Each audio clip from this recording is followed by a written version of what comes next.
Rule number 4 is a bit long. It says, notice that opportunity lurks where responsibility has been abdicated. He's saying that let's say there's something in my workplace now that there's a job that nobody's willing to do, Shami. So let's say I am a gardener, and in the garden my job is to weeding chamchipit, but there's no one to do the fencing, and nobody's willing to do.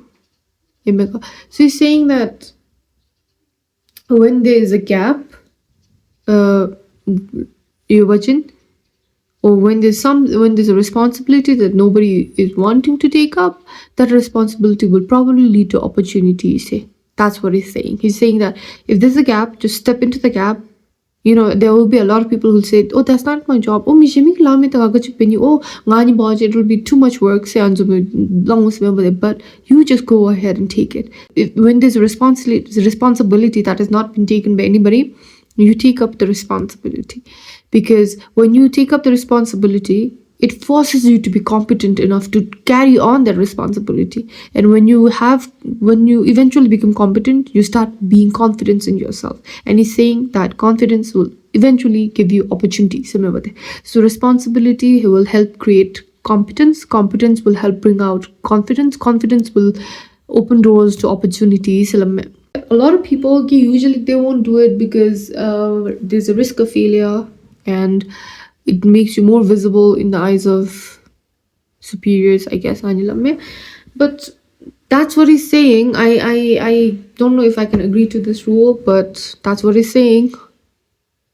He's saying the rule is notice that there's an opportunity when responsibility has been abdicated.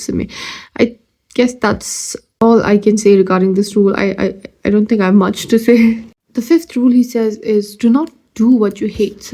So now he's saying that just because things are difficult, just because that tiresome, that I have other things to do, just because things are like that, he's not saying that give up everything that is difficult. So give up everything that is causing you discomfort or inconvenience.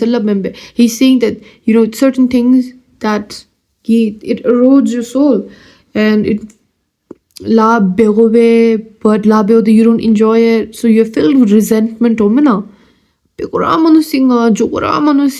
not just one day, not just one day when you don't have mood. Remember, frequently, almost very frequently, maybe every day. Feeling when something is corroding your soul and filling you with resentment, don't do it. Dr. Peterson is saying that if you do it, you're basically betraying yourself. So he's saying don't do it, because if you keep doing it despite it having such an immense impact on your soul and heart, eventually it will lead to you and a life filled with resentment, lead to burnout. It will lead to you feeling a sense of resentment towards yourself and others as well, and it can also cause you to burn out. So he's saying don't betray yourself. And because if in the long term you keep betraying yourself and keep doing things that you hate, eventually you will just be punishing the world for choices that you took but never questioned. Because at the end of the day, it's not, it's your choice, now.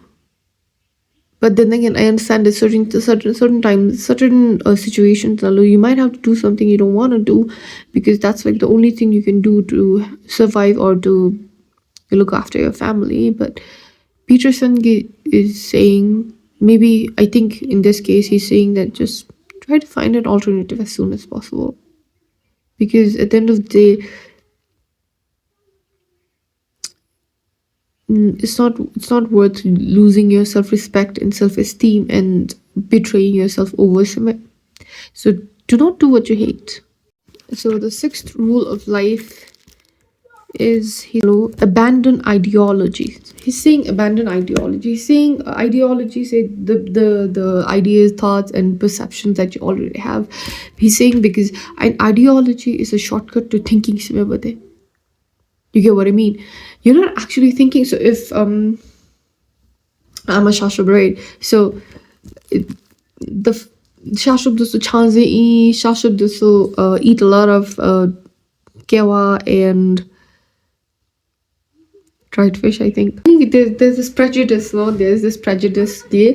So every shashub that I meet, let's say every shashub that I meet, I might end up thinking. I'm not saying I do. I'm just giving an example. So I might end up thinking that. So he's saying that abandon ideologies, because the ideologies that you already have, they're a shortcut to thinking. So so shortcut to thinking. So he's saying that if you already have a preconceived notion, if you already have ideologies, different ideologies that are already indoctrinated into you, it will prevent you from actually thinking on your own, independent thinking, the lateral thinking, vertical thinking, all sort of thinking. It will hamper some of it, because then when you have an ideology, instead of people, being individual human beings, and seeing people as having their own lives, having their own sense of being, they just are, reduced into categories. Ideology, example, Buddhist law, Hindu law, Christians law, Jews law. Then we have the Bhutan shashub law, ngalob law, say hub law, parob law, sosambo law, sanzumidumna. So they're saying that when you have an ideology, you just reduce people down to categories instead of treating them as the human beings that they are. So when you stop seeing people as people, but instead see them as just categories or things, it's easier to justify when you're cruel to them. So let's see, example, what the German Hitler time, what they did, no Jews this law. Instead of taking them as actual people, they just took it as a group. Then Kongi, the ideal person, the ideal human being, Nafi characteristics to so Jews in the community, they were prosecuted a lot.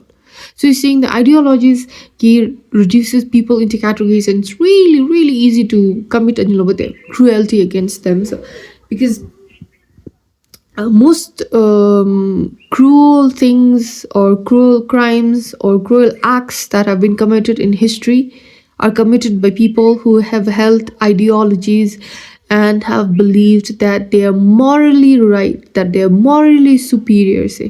Therefore, since ideologies have already been indoctrinated into you, you're incapable of thinking same with you. You are not unable to stop and think, wait, maybe I need with memos, say.